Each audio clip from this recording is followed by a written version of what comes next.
খড়গপুরে বিক্ষোভের মুখে পড়লেন দিলীপ ঘোষ, আর বিক্ষোভের মুখে পড়ে মেজাজও হারালেন দিলীপ ঘোষ। একেবারে বিক্ষোভকারীরা তাকে দেখে বিক্ষোভ দেখিয়েছেন। সাংসদ থাকাকালীন তহবিলের টাকায় রাস্তা, আর তা উদ্বোধন করতে গিয়েই বিক্ষোভের মুখে পড়েন দিলীপ ঘোষ। কিন্তু কেন বিক্ষোভ দেখালেন বিক্ষোভকারীরা, ঠিক কি দাবি করছেন তারা, আরো বিস্তারিত জানবো আমাদের প্রতিনিধি বিশ্বজিৎ দাসের কাছ থেকে। বিশ্বজিৎ। হ্যাঁ, দেবশ্রীকে যেটা বলে রাখছি, এখানে সাংসদ থাকাকালীন দিলীপ ঘোষ এখানে একটা রাস্তা, সেই সাংসদের তহবিল থেকে একটা রাস্তা উনি আজকে উদ্বোধন করতে এসেছিলেন। সেই রাস্তা উদ্বোধন করতে এসে এলাকাবাসীদের মধ্যে তিনি বিক্ষোভের মুখে পড়েন।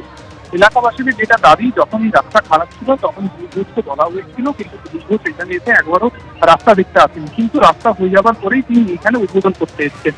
যখনই দিলীপ ঘোষকে এই কথাটা জিজ্ঞাসা করে এলাকাবাসীরা, তখন দিলীপ ঘোষ তাদের বাবা তুলে গালাগালি দিয়েছে, এমনটাই এলাকাবাসীদের অভিযোগ। আর সেই গালাগালির পরেই এলাকাবাসীরা তাদের দিলীপ ঘোষের উপরে বিক্ষোভ দেখায় এবং চূড়ান্তভাবে তাকে ঘিরে বিক্ষোভ দেখায়। তারপরে বিশ্বজিৎ, তুমি আমাদের সঙ্গে থাকো, ঠিক বিক্ষোভের মুহূর্তের ছবি আপনাদের সামনে রাখো।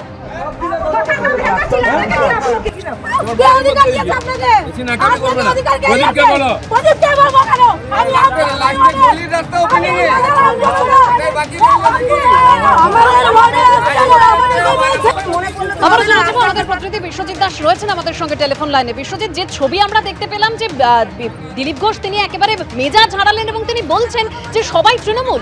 হ্যাঁ, তিনি মেজাজ হারিয়ে কথা বলেছেন এলাকাবাসীদের কি এরা প্রদীপ সরকারের লোক, তৃণমূলের লোক। এবং তারপরে আরো যখন এলাকাবাসীরা এই কথাটা শুনে, তখন গিয়ে দিলীপ ঘোষকে যখন ঘেরাও করে গাড়ির সামনে দিলীপ ঘোষ নিজের নিরাপত্তা রক্ষী দিয়ে জোর করে তাদের গাড়ির সামনে থেকে সরিয়ে দিয়ে গাড়ি নিয়ে এখান থেকে চলে যায়। দেবস্মিতা। একেবারে বিশ্বজিৎ, তুমি আমাদের সঙ্গে থাকো। দিলীপ ঘোষ তিনি মেজাজ হারিয়েছেন এবং তিনি প্রশ্ন করছেন যে তৃণমূল কেন বাধা দেওয়ার চেষ্টা করবে।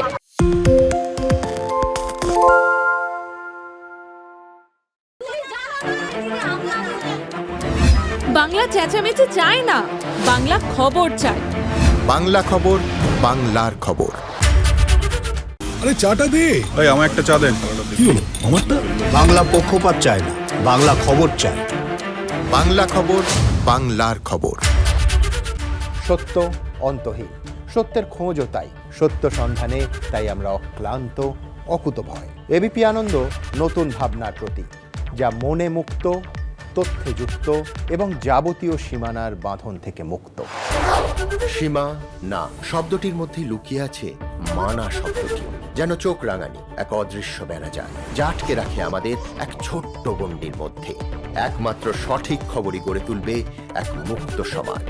সেই জগৎ গড়ার লক্ষ্যে কোনো সীমানার ঠুকুটি আমরা মানব না। এবিপি আনন্দ এগিয়ে থাকে, এগিয়ে রাখে।